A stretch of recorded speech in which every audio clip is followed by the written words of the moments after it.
Okay, so we're going to try this live and we can see how we do with this. I'm just going to call up a Word document and hopefully that will be live in the stream. And then what I'm going to do is just stop this, have a look at the recording, just make sure it's all working and see how we do. I'm going to basically try editing a live document so that we can look at how the whole process works in terms of authoring something, working with tarot, working with esoteric material. So if you're watching this already as a live, I can't currently see the chat. I'm going to have to work on that, but this is just a test to see how we do with the live material. I'm going to switch back to the live streaming so that we can see if we have any stream settings, the stream health, take a look at viewer activity, and we'll see how we do. Apox, did you actually see, I'm just going to try and move this back to the Word document. So if you could have a go in the chat to actually tell me if you can actually see the Word document, that'd be really useful. I'm just testing this out. You should see a document now called The Surrender of the Soul. It should have my video at the bottom of the live, and that should be at the top, and you should be able to hear me as well, because I'm going to have a go at basically streaming live as I'm working, as I'm editing, just for today as a bit of a test to see if this would be of interest to people. So I'll leave that up on the screen. See, I can see it on my screen full size. I've got all of the streaming plugins and everything else configured in the background, but I can only test this by going live, which is a bit unfortunate really, but I don't think YouTube have a default testing platform, streaming platform where you can throw tests into and not actually go live for real. So I'm just going to switch back, and you should see this on your screen as well, because I'm live streaming my current screen up on the thing. And if I go back to live streaming, yes, excellent, brilliant. Okay, so what I'm going to actually do is I'm going to try and work live just for possibly 45 minutes. And yep, the video format should be vertical. That's what I'm doing. Now, I wonder if I can somehow manifest this so that I have the chat to one side, and that should, right. Now, if I've laid out the template correctly, you should be able to see the Surrender of the Soul, and I should be able to see you now in the side window that I've got. I've got 4 concurrent viewers. Welcome Apox. Welcome Vian, thank you. And can you now see can you see the document that I'm going to be working on? And that's all you should be able to see on the screen. You should be able to see me highlighting a portion there. And then I'm going to call up the OBS Studio. Nope. Let me just go back to that. I should be able to call up the live stream there. There we go. Okay, so for those still with us, can you put in the chat if you can see the Surrender of the Soul again after me just switching screens and so forth? If I put my hand up, yep, I can see the video. Excellent.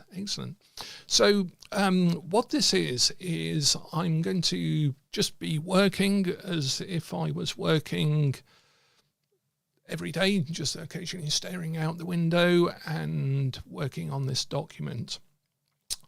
Just so that you can see the sort of work that goes into editing, working on this material. Thank you for the confirmation, Vian, that's great. And I'll probably be able to trim off the first bit of this video and move on to the second bit. And of course, I keep forgetting that you can see the camera live as well. So I'm just going to try and get used to this format. And what we're going to do today is, just as a test, this document here, this image that I did recently as a draft for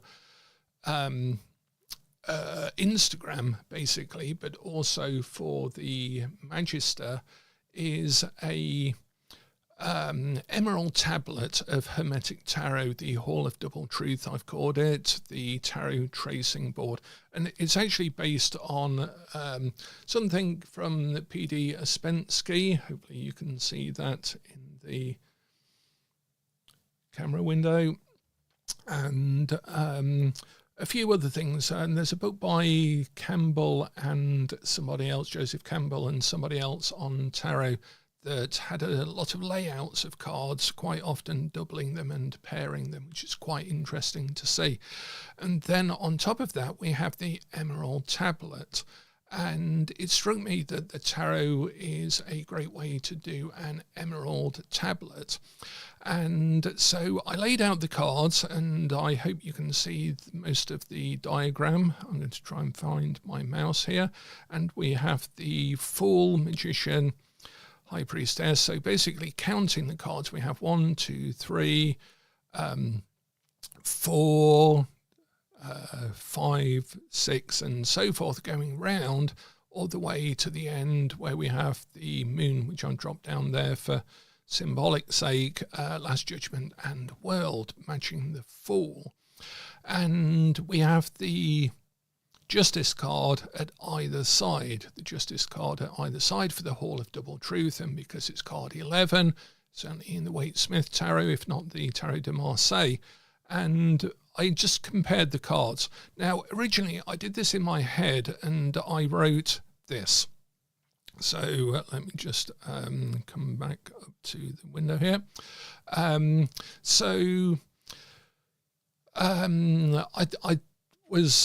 can't remember where I wrote this. I might have just called it up on the computer, blank screen, blank bit of paper, and I started off with thinking about the world and the Fool paired, and wrote the Fool surrenders to the world. And it just came to me that we had the negation of necessity because of the Fool falling out of the world, the Fool being pure spirit, leaving the world, surrendering to the world, infusing the world. So that leaves freedom, which is the meaning of the Fool card above all things to me, both spirit and freedom, but also the negation of necessity, which is true freedom. The Adeptus Minor in the initiation system has a new attitude, insight, dislocation, disassociation almost from the structure, the internal structure that from which arises necessity. The need for things, the need for self-affirmation, the need to exist, the need for anything. And so the full surrendering to the world is the negation of necessity. I thought, oh, that's a cool phrase. So, and it has a alliteration. And I thought, right, okay, now if I switch that round, then the fall with regard to the world is going back the other way, the endless fall into reality. So we have the initiation system, the spirit working through the world as the endless fall into reality. So I just typed that out of my head, the negation of necessity, the endless fall into reality. And I like the rhyme and I like the alliteration. So then I thought, oh, well, if I carry on doing that, I'll have to alliterate every first bit. So now we have a structure for the mutation of the material, the rending of reality, and so forth, all the way down sanctification of sacrament. So having that sort of poetic structure really does allow us to make it quite easy to write, because we now have some sort of template, some sort of structure in our heads to write it. And we have knowledge of the tarot, so that tells us what to write. And then all we have to do is, unfortunately, then force the alliteration. And this is problematic, because then we have to think of synonyms for the word we might want to use, the word that comes into our head, but then have to change the first letter and find the perfect synonym for that particular word. And I got so carried away. I wrote this in one go, just wrote it out of my head. I don't think I went back and changed anything. I think the unity of unities was something like the universe of universes or something. But then I thought that was more to do with the world. So I went back to the whole Arthur Edward Waite thing about the wheel in tarot symbolising unity, unitas, as he put it in Latin. And so I had the unity of unities, and then I liked the fact it is the same word, and the wheel is now binding everything together. Unity of unities. It's another name of the divine, of course. And then we have justice below is justice above, thus it is complete. And in adding thus it is complete, I was going back to the Emerald Tablet. So the Emerald Tablet is a Hermetic text, but this version is from the Magister, which is a book that was published, and then we've removed it from publishing while we just tidy it up and re-edit it, because it's a massive, massive book on Western Esotericism. And the translation of the Emerald Tablet that I use is somewhat unique. It's actually, it was provided courtesy of a friend, someone I got to know during the MA and PhD at the University of Exeter, as it was then, Dr. Peter Forshaw, and he translated this. He's a leading expert in alchemy, Hermeticism, and various aspects of Western Esotericism as well. Do check out his work. I think he has a big Instagram account, but I'm not sure how much work he's been doing on that of late, because obviously we end up working, researching and writing sometimes far more than we end up on social media, go through phases of it. So this is a fairly close version, I guess, to some of the other published versions, but I like this version because I appreciate Peter Forshaw's understanding of what the whole milieu is around Hermeticism, so he's brought that to this translation. And we have at the end what I have said concerning the operation of the sun is completed. So then I added that into the surrender of the soul, thus it is complete, to give it a sort of Emerald Tablet feel, because I feel that it is a tracing board in Masonic terms, a tarot Emerald Tablet. Now, there was a problem though, because if we look back, I got so carried away with it, it wasn't until I actually even completed the image and had uploaded it to social media as a sort of draft, a working copy of this to share with people, that I hadn't realised one slightly important thing. If you're looking at the picture in the live, I don't know if you can see, spot what is wrong with this image, as we paired things off through all 22 tarot cards. If you can see if there's anything missing. Let me just call up the live stream there. Are people still with me? We've got 6 concurrent viewers. If you're watching this live, if you can just add a note in the chat, that'd be really useful to make sure that this is still live and streaming. This is my first test of the vertical layout, particularly streaming straight from the screen and a camera at the same time. So if you're in the live chat, if you can drop me a comment, and hopefully that will come up on my little side screen here.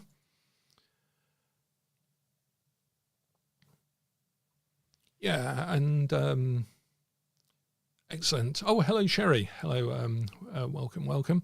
So I think there might be some delays in the actual stream, because it's obviously going via the computer up to YouTube. And again, I'm still in the early days of testing this out. This is only the 3rd vertical stream I've done, so I've tried to be a bit ambitious when setting up all of the widgets and streaming keys and various other things to get a vertical. So yeah, so what had happened is in my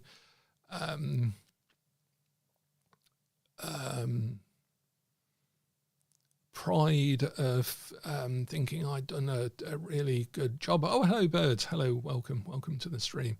I had actually missed out the chariot. So if you look, we go from the Fool to the Magician to the High Priestess, the Empress to the Hierophant, the Empress to the Emperor to the Hierophant, and then we go to the Lovers, and then because I started to mess around with the devil and things like that and think, oh, that's really cool because the Lovers and the devil, the Garden of Eden, we've got the Fall in the middle, then and so on. I just immediately went on to card 8, Strength, and then the Hermit, card 9, card 10, the Wheel, card 11, Justice. So I missed the Chariot out of it. And of course, the poetry, the pseudo poetry, obviously missed out the Chariot entirely. And then all of the links, the pairings are entirely wrong according to the schema, the idea, the concept of the structure behind this of pairing them off from the Fool to the Magician. So the Fool and the World is correct, the Magician and the Last Judgment is correct, but then after we get to the Lovers and obviously pairing that to the Devil, it all goes downhill from there. And so it's wrong, basically. It's and I tried in my head to think, is this a oracular moment? Is this something that I can possibly explain away? The only explanation that I could give that is only remotely satisfying is that if you take one card out, this whole picture that we're looking at is the tracing board for the Chariot. That we take the Chariot out so that it is looking at this, and this is the universe as seen from the mind, from the spiritual mind, which is symbolized by the Chariot. And I thought, oh, wow, then you could set up a tracing board, in effect, for all 22 cards. You just take that card out, start pairing them, and then you end up with 22 tracing boards for each of the cards themselves, and that would be an interesting exercise to do. I once had a conversation, if I may name drop the late Rachel Pollack, and we were talking about the Fool's journey, but then we came up with this idea of, how about the Magician's journey? How about the High Priestess's journey? How about the Sun's journey through the cards? And you could write a piece on the Sun going through the cards. So the Sun meets the Last Judgment, and the Last Judgment gives voice to the solar energy, and so on, and come up with a whole hermetic, esoteric narrative based on not just the journey of the Fool, but the journey of the Magician, the journey of the High Priestess, and so on.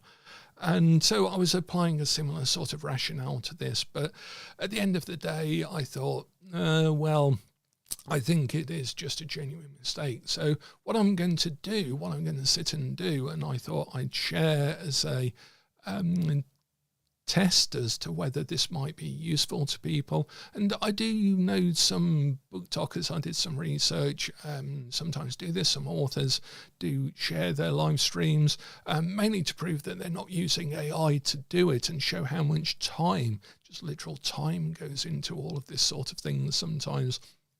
It's not necessarily to show off, because sometimes you might be just staring blank at the screen. A lot of time writing is actually staring out the window, trying to desperately to think of the right way of putting something.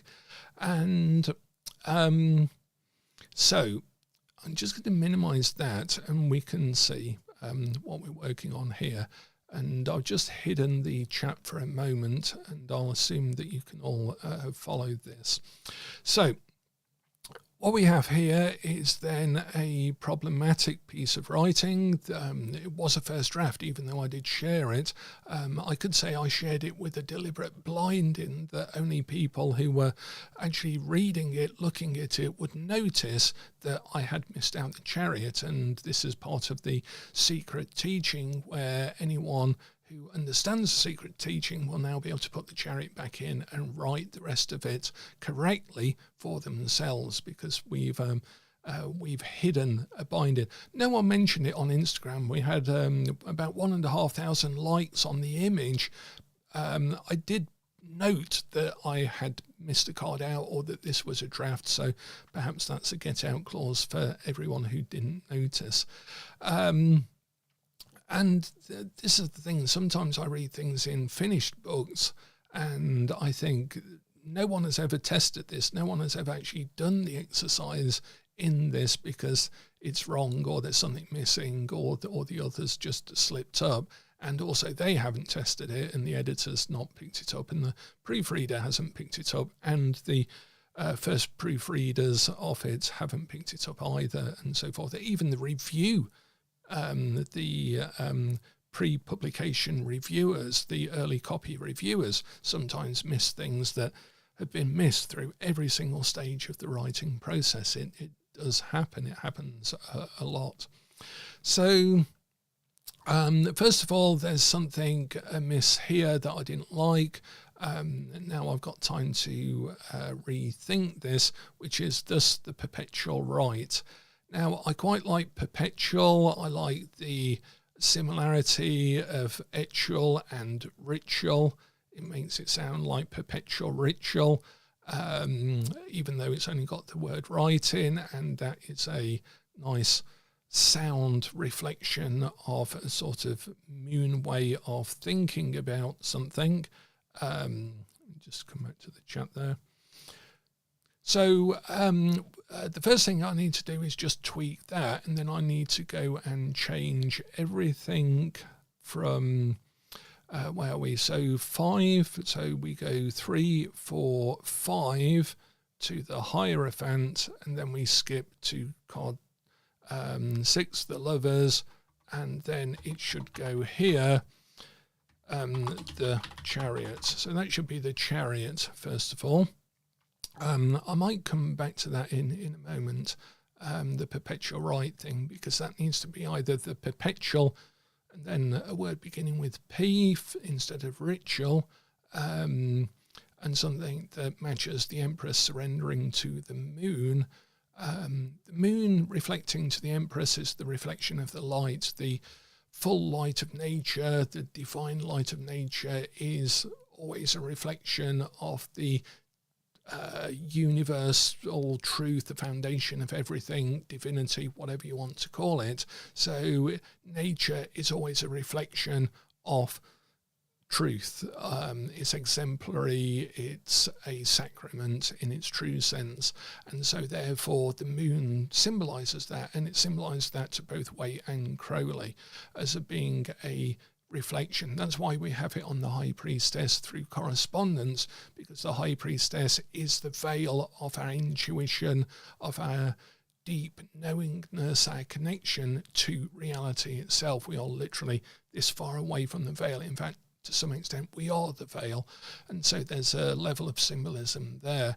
Or we could go for thus the R word, something right, and keep the word right in there, and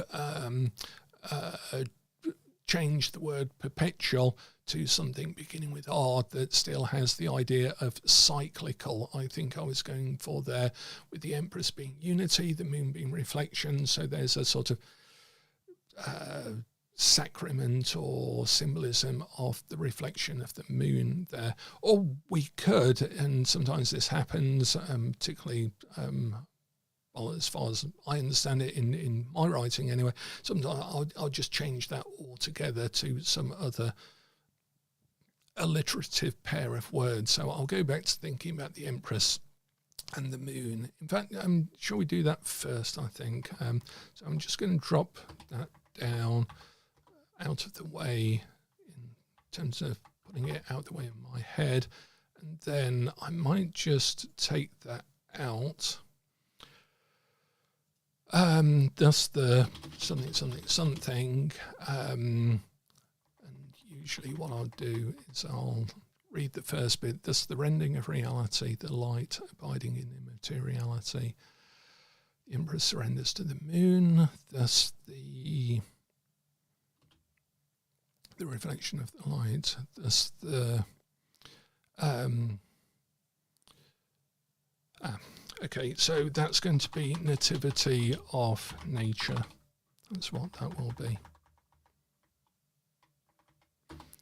And what I've done there is I was just thinking the Empress and the moon, what comes to mind, and nature, and also the pregnant aspect of the Empress, and the fact that the moon in a way is a herald of the light, and the lunar cycles, of course, the menstrual cycles have to do with childbirth and fertility. And because it is applying to nature, then it is the nativity of nature. And of course, we have a there's a source word, probably from Latin, in both nativity and nature. So, there we go. And sometimes it's that easy, or it appears that easy, and sometimes it can take a few going downstairs, having a cup of coffee, looking at the bird table for a bit, watching a few sparrows argue over the seeds, looking out the front window, having a rich tea biscuit, having a cup of coffee, coming back up, maybe reading something, and it will take like hours to change a couple of words, but usually it particularly with tarot, because obviously we've got an illustration of tarot already there for us. So does that make sense as to what I've done there in the live? Excellent. Right, now for the slightly harder thing then. So this whole thing, to begin with, it took about 10 minutes, I think, just as long as it took to write it. I didn't really have to stop and think too much, because obviously I had the tarot to actually guide me, and the idea of it being a, if we go back to our emerald tablet, you can see here its father is the sun, its mother the moon, the wind carried it in its belly, its nurse is the earth. And this is basically reality. The Emerald Tablet is a hermetic meditation, a linguistic narrative on reality, on experience. So its father is the sun, that is our awareness or reality. Its mother is the moon, it's the duality of light and that which reflects light to give it reality. If everything was pure light, there'd be no knowing, there'd be no contemplation, there'd be no awareness, there'd be no anything, because everything would be everything. That is the case actually, because everything is everything, but because we have this self-reflective quality symbolized by the light reflecting off the moon, then that is pregnant with possibility. The wind, the breath, the spirit, life itself carried it in its belly, the pregnant potential, which is partly why I say may a full deck of possibilities be yours. I'm really talking about not tarot, but reality. A full deck of possibility is always all of ours, because reality is literally what we make of it, what we inquire into it. And its nurse is the earth, it's the sacrament of nature itself, the fact that matter, the manifest universe, the universe as we know it, carries our perception of it almost through perceptons in a sort of philosophical sense, so that we have reality. We have some experience, we have actual experience, even separative or unitative experience, through the fact that we have manifest reality, because the divine is seen as drawing itself out to make something out of everything and nothing. And so that's really what we have in what's going on here. And a little bit more of a, I guess, a spiritual. Oh, thank you so much, Neil. Thank you. That's very, very kind of you. That is my first super chat on a live stream ever. Even though I've only started live streaming recently. So thank you very much. It's very much appreciated. And also for testing it as well. You've actually tested it as well. And my tutors at YouTube, my coaches at YouTube on this current... hello, the Tarot Authority. Hello. The tutors will be very, very pleased. I'll be able to report back that, yes, vertical lives, because YouTube are pushing this like crazy at the moment, obviously in response to Instagram, Twitch in particular, TikTok, all of these other vertical streaming platforms. YouTube want to get back in on that action, so they selected 100 of us in the UK, and they've probably done this in the US, Canada, elsewhere around the world, for a special boot camp to actually optimize our channels. And they've encouraged us, the very first bit of homework is to try doing vertical streaming, and this is literally what I'm doing at the moment. And also because it's just another way of sharing the work, which is the more platforms we have of sharing esoteric work, the better. The more avenues, the more types of media as well, then I think that's better. So what do we have then? I'll just quickly read through what we've already got, and then we'll take a look at how we've got to change this end bit. Now, we know we don't have to change justice below, it's justice above, although I think we might have to actually. So the Chariot... I thought that was wrong there. The Lovers surrenders. I thought it's surrender. The Lovers both surrender to the devil. It's a plural, so that's okay. So the Chariot, and I capitalised it as well to be pretentious. The Chariot surrenders to, and now that because we're going backwards, if we think we've got Moon, Star, Blasted Tower, Devil, so let's just make sure we've got this right as well. So that's card 18, 17, 16, 15, 14. So it is Temperance because it replaces the one below. So actually now we've got the Chariot surrenders to Temperance. And now that makes more sense. That makes a lot more sense. When I was writing the one for Strength surrenders to Temperance, you'll notice I slightly changed my language from the format above.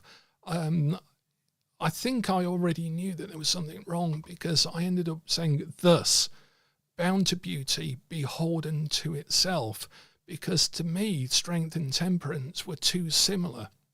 It didn't make much sense. So I thought, oh, okay, they're bound to beauty, Temperance and beauty. That's a reference as well to Tifreth on the Tree of Life through correspondence, Gibora and Hazed being the Sephiroth on which the strength is, and Temperance being the path that goes up into making a sort of T cross on the Tree of Life. There's some of that structure in here implicitly because we're able to do that through correspondence. And in my head, because I'm familiar with the correspondences, when I'm looking at this, I'm actually looking at the Tree of Life in my head as well. So when I wrote Strength surrenders Temperance, I could see that cross in my head. I could feel it in my body because of obviously 45 years of working with correspondence. This is why we do rituals as well, because it embeds in us this sort of knowingness experience of correspondence in our physicality. So thus bound to beauty, beholden to itself. Now what I'm going to have to do is remove all of this, and because I'm a coward, I'm just going to actually I'm going to copy that. Right, so the Chariot surrenders to Temperance, thus blah blah blah. And then we can carry on. So the Chariot, so we now have Strength surrenders to. This is what I spend all day doing, usually. Strength surrenders to. Thus. Then, so that's 7, 8, 9. The hermit surrenders to. Thus, blah, blah, blah. And now we're going to have the wheel, aren't we? So the wheel surrenders to. And then we've got justice, and then we go back, don't we? So I'll just check that in a second in my head. Right, so strength, then we're coming back down the tree and down the cards blasted tower. So we've got 17, 16, 15, 14, 13 strength. So that makes a lot more sense now. I mean, every combination is going to make sense. Every single combination, every pair of tarot will make some sort of sense. And that's one incredible thing, that in our heads, having learnt 22 correspondences, I could say to you as a tarot card reader, strength and death, what does that mean? Or temperance and the Hierophant, what does that mean? And we'll be able to make meaning because it's a language. And this is one of the keys with Tarosophy, is I approach tarot as a language. It's the language of initiation. It's the language of our entire illustrative, symbolic relationship to reality. Therefore, we treat it as a language. We can make sense of it. We can rearrange it. We can play with it. We can communicate with it, but we are actually communicating with reality through correspondence. Whenever we do a tarot card reading, we're not just talking, and this is where the nature of language as a tool of the magician, the sacred word, secret spells, secret words comes from.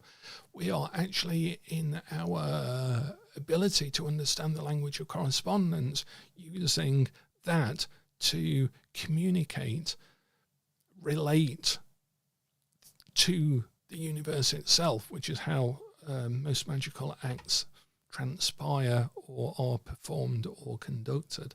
So strength surrenders to death. The hermit then surrenders to the hangman, of course. Right, okay, this makes a load more sense in this context.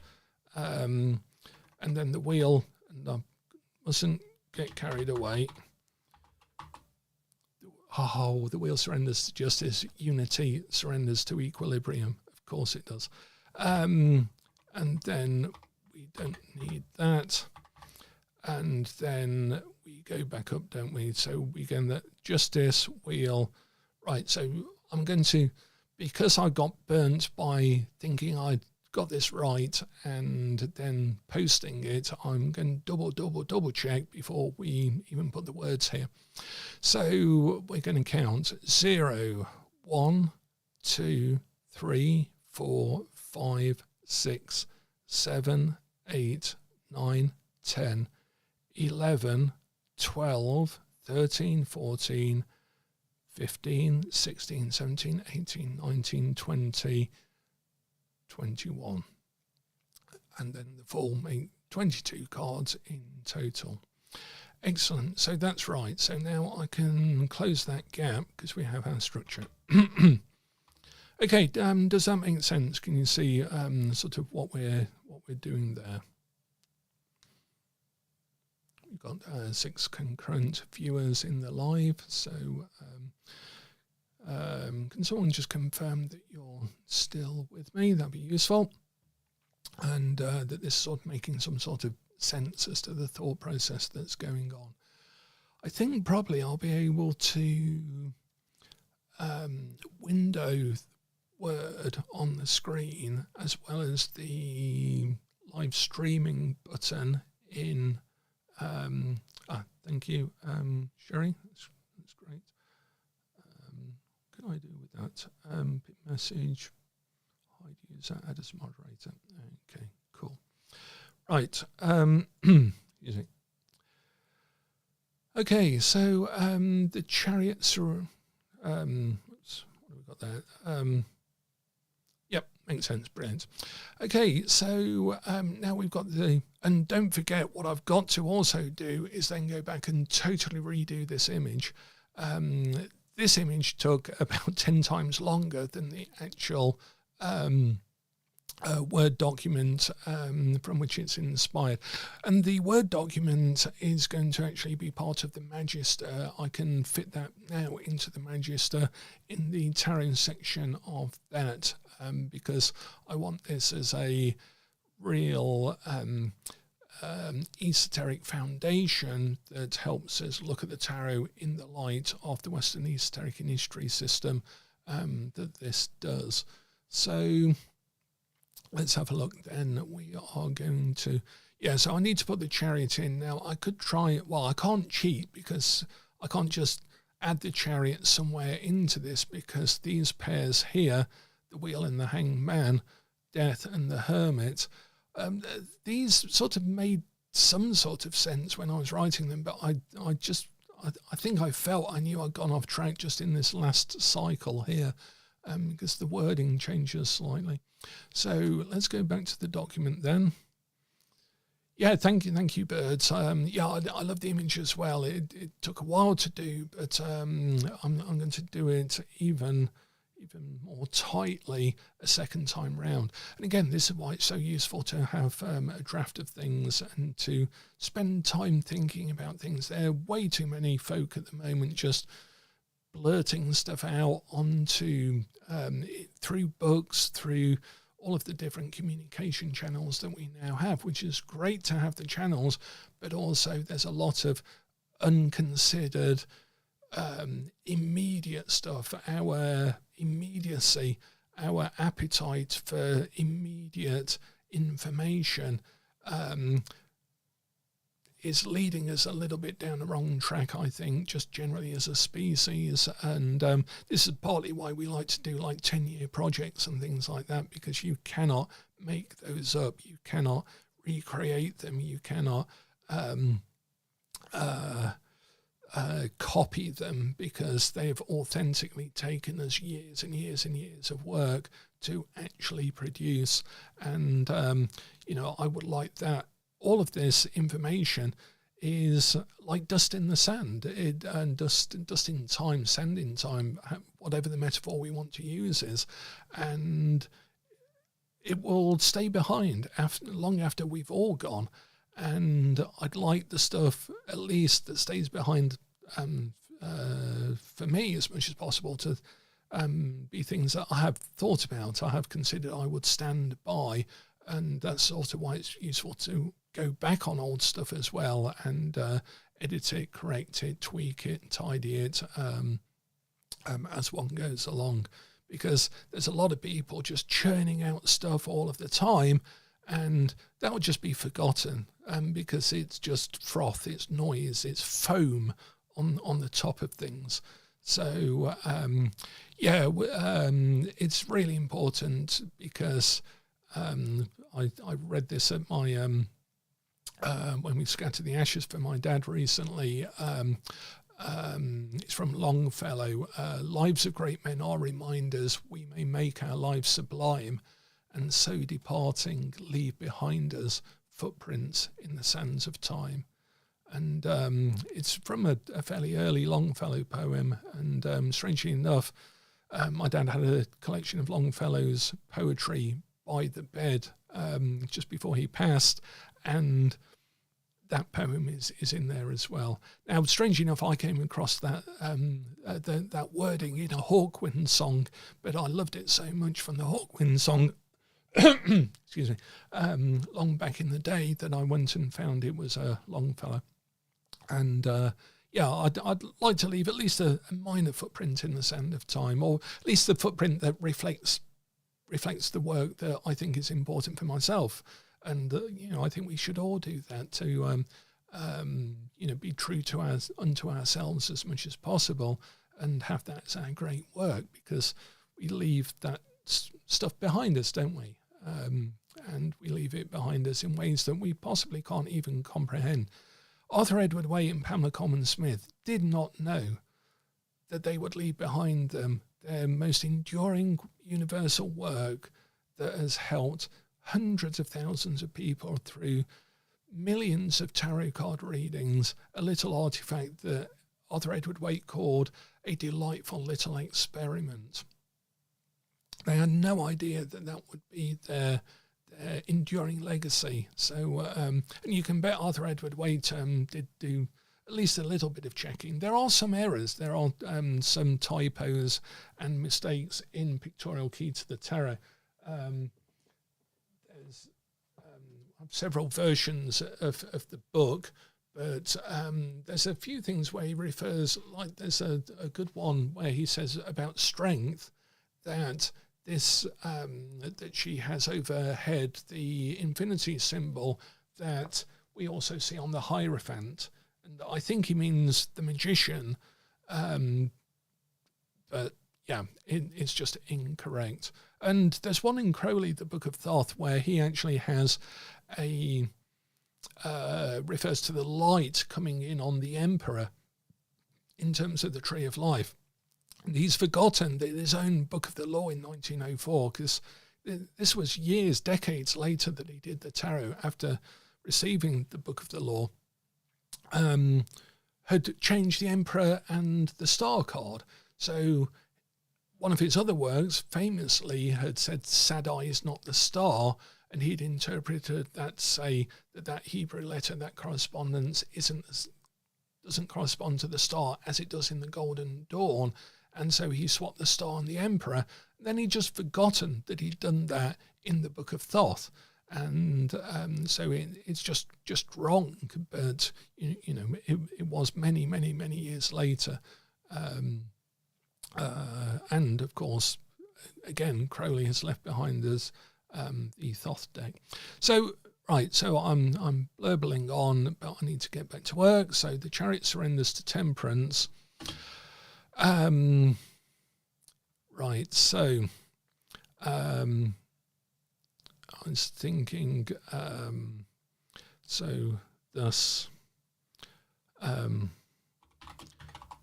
spiritual mind, the spiritual thought, perhaps. And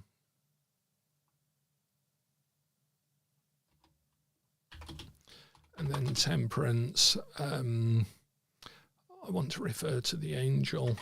So that's the spiritual thought, because the Chariot is in the Zohar, in Kabbalah, the Chariot, Merkavah, is how we ride into the divine worlds. It's the flight of thought. So I could put thus the flight of thought. Actually, yeah, about the flight of thought. The flight of thought, because then we've got the reference to the wings of the angel on Temperance, the flight of thought, but then we are not sticking to our alliteration, the flight, well, sort of, the flight of thought. And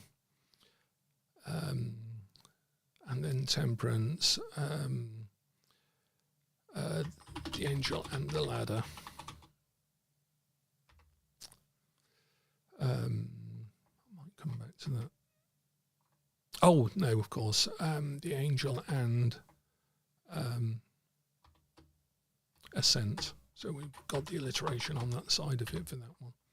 So the flight of thought, the angel of ascent. Cool. Strength surrenders to death.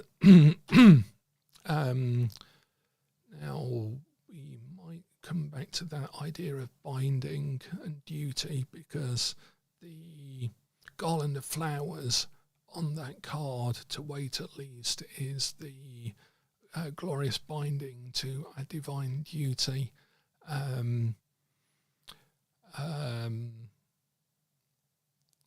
And strength surrendering to death is like the maiden and the skeleton, of course. So strength surrenders to death.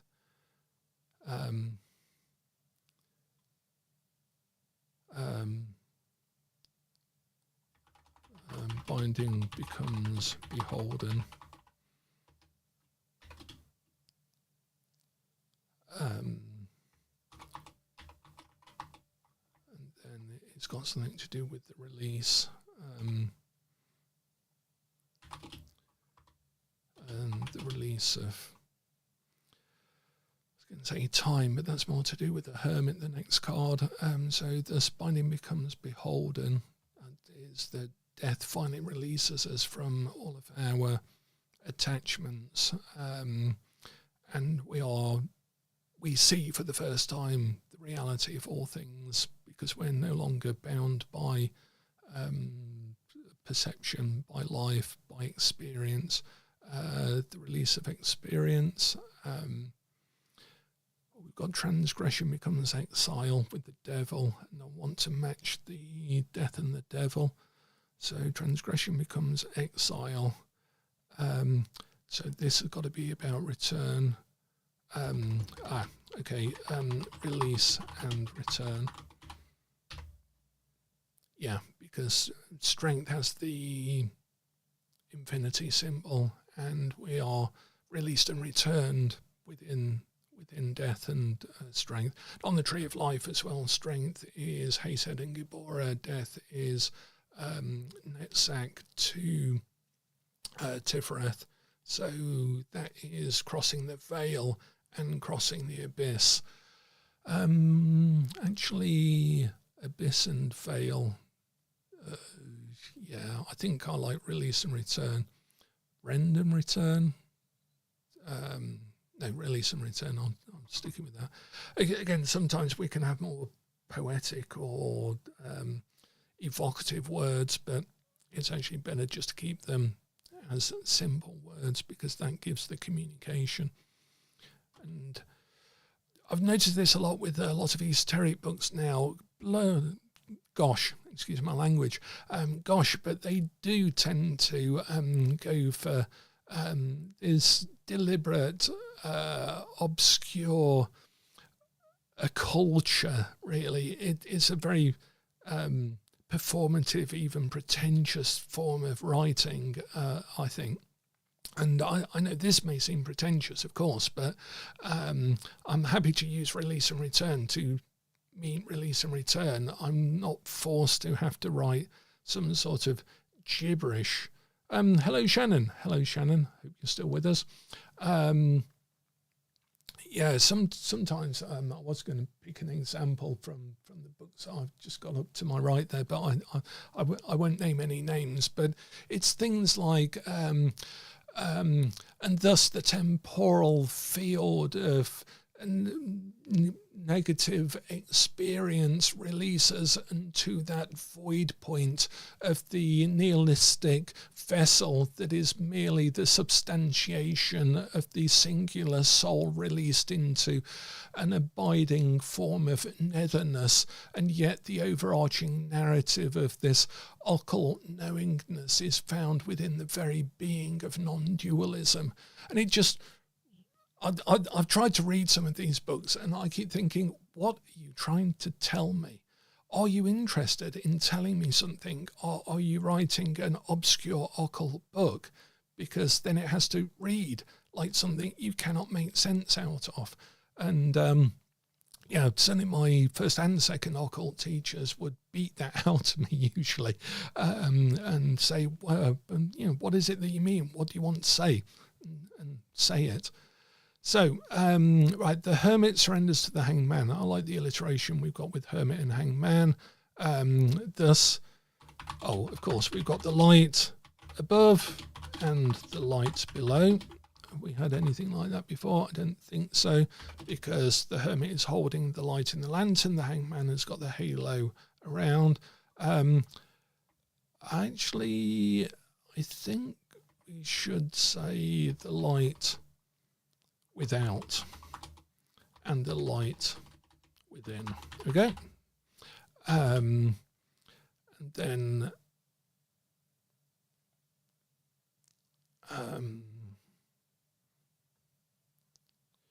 so that's the journey up the mountain to the hermit. The light without, which is the journey, the way, and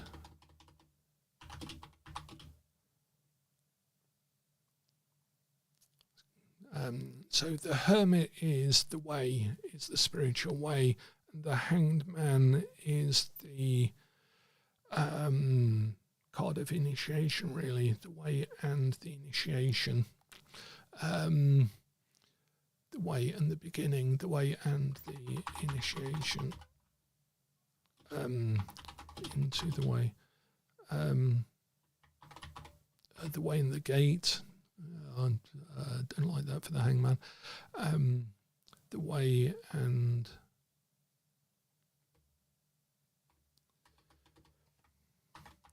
the way. Oh, of course, right. Okay, the way of the wise. Yeah, because that's embodied in the hermit and the hangman, the way of the wise, or the way of wisdom. Because the hermit is ultimately the seeker and the inquiry that we make, and the hangman is the divine, drowned in reality, waiting to be recognized, waiting to be, we sacrifice ourselves unto ourselves, as Odin hung upon the tree and grasped the runes and was given the runes. So within those two cards is hidden the whole illustration of the mountain of initiation, the light that is in the lantern. And actually Waite talks a lot about the hermit, as we put in a spiritual key to the tarot. He talks very much about the hermit and the Martinism in particular, and the way secrets are held and revealed. So the way of the wise is good for that. Then the wheel surrenders to justice, unity unto truth. Thus it is complete. There we go. So the wheel surrenders to justice, unity unto truth. Thus it is complete. Because the wheel is symbolic of unity, and originally we had the unity of unities for that, so we've not lost our original meaning of that. And justice we had as the hall of double truth. It's the balance of the scales, the white feather that the fool actually bears, and the heart, which is the bag, in effect, that the fool carries, being equilibrated. Lives of great men are reminders we may make our lives sublime, and so departing leave behind us footprints in the sands of time, unity unto truth, thus it is complete. So does that make sense? And that's I've sort of slowed it down obviously a little bit for purposes of sharing the thought process, and yeah, that's the sort of thing that goes on. And now I can spend a few hours, probably a couple of hours, redoing that graphic, and then I might share this, I might not share this back publicly again until it's actually in the book. And you'll know as well if you're following this live, and then go and actually look at the version that will end up in the Magister. There might be a few slight changes to this. A couple of rewordings perhaps, but yeah, the structure's there, and it makes a lot more sense. It's a lot easier to write the second time round, having corrected that correspondence as well. So I'm just going to read it through, and that's what I tend to do, and sometimes I might make a change. I like to read things out loud, even to myself, because then that gives me the sense of the rhythm of it. And sometimes you spot things in the grammar, in the spelling, that become really apparent when you read it out. So I always like to try and read it out. So the surrender of the soul. The fool surrenders to the world, thus the negation of necessity, the endless fall into reality. The magician surrenders to the last judgment, thus the mutation of the material, the transfiguration of the eternal. The high priestess surrenders to the sun, thus the rending of reality, the light abiding in immateriality. The empress surrenders to the moon, thus the nativity of nature, thus the reflection of the light. The emperor surrenders to the star, thus the sanctification of sacrament, the secret of commandment. The hierophant surrenders to the blasted tower, thus the revelation of remembrance, the destruction of reverence. The lovers surrender to the devil, thus sin becomes sacrilege, transgression becomes exile. The chariot surrenders to temperance, thus the flight of thought, the angel of ascent. Strength surrenders to death, thus binding becomes beholden, release and return. The hermit surrenders to the hanged man, thus the light without and the light within, the way of the wise. The wheel surrenders to justice, unity and to truth, thus it is complete. Yeah, that sounds right. That sounds just about right now. There's a couple of, I'm not quite sure still about the flight of thought, but that might change. I'm not sure yet. But I'll leave that as is, and that's what I'll tend to do with a piece of writing, and then I will move on. And probably for the rest of the day, I'm going to take a quick break to clear some rubbish in the garden that is building up. And I'll do that for half an hour, just clear my brain a bit, then come back and do this. It's 3:15 at the time of live streaming this, so I'll probably be in the garden for half an hour, come back, work on the graphic. I might get that finished, I might not. Then I've got a Instagram graphic to do for tonight for 6 o'clock. And then at 9 o'clock, I'm actually doing a 1 hour regular Friday Tarot Unplugged session. So I need to move the camera and set that back and make sure that I've not messed up all of my video settings in order to get the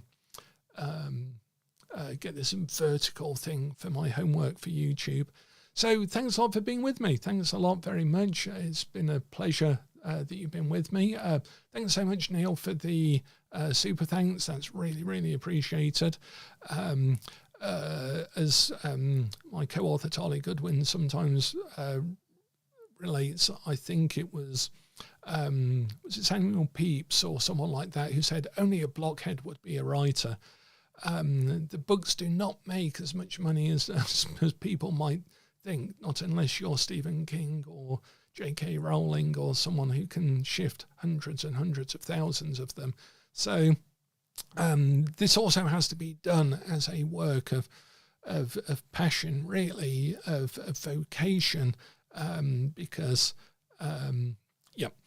it's otherwise it's reflected in the work itself, and I want to leave behind something I think, at least to me, is important as well. So thanks a lot, everyone, and thanks Birds, thanks Sherry, thanks Shannon, and I look forward to seeing you if you're around later on this evening. I'll be back at 9 o'clock, hopefully with the camera moved and everything set up for that. And I'm going to be doing quite a few probably live streams now. I've got all of the apps set up, all of the streaming software and the keys and the various other nonsensical things I needed to do for this. But thank you for spending some of this hour with me. I look forward to seeing you along the way. Don't forget, we do have some members in at the moment. Thank you very much for your membership. It's really appreciated. We do have a membership side of the channel on YouTube that I'm beholden to mention in every single live stream as well. And we have a lot of good stuff and a load of videos, and we're going to have some shared joint work in there as well as we go on. So thanks a lot, everyone. Take care. And as ever, the worker is hidden in the workshop. Thank you.